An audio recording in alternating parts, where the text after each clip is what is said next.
I want to cross a small lake. It really is small, and yet the other shore seems too far away, beyond my abilities.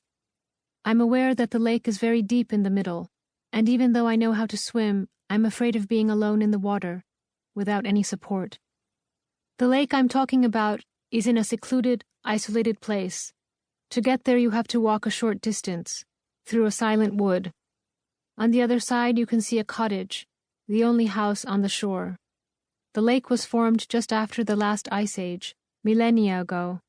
The water is clear but dark, heavier than salt water, with no current.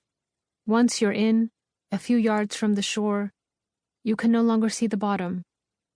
In the morning I observe people coming to the lake, as I do. I watch them cross it in a confident, relaxed manner, stop for some minutes in front of the cottage, then return. I count their arm strokes. I envy them. For a month I swim around the lake, never going too far out. This is a more significant distance, the circumference compared to the diameter. It takes me more than half an hour to make this circle. Yet I'm always close to the shore. I can stop. I can stand up if I'm tired. It's good exercise, but not very exciting. Then one morning near the end of the summer, I meet two friends at the lake.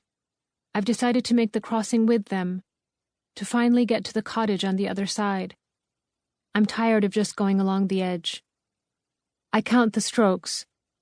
I know that my companions are in the water with me, but I know that each of us is alone.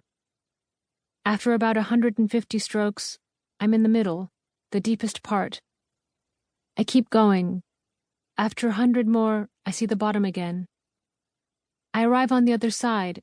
I've made it with no trouble.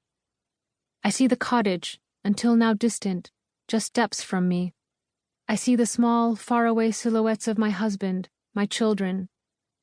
They seem unreachable, but I know they're not.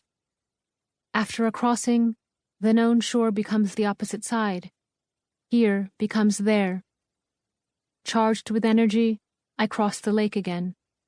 I'm elated. For 20 years I studied Italian, as if I were swimming along the edge of that lake, always next to my dominant language, English, always hugging that shore. It was good exercise, beneficial for the muscles, for the brain, but not very exciting.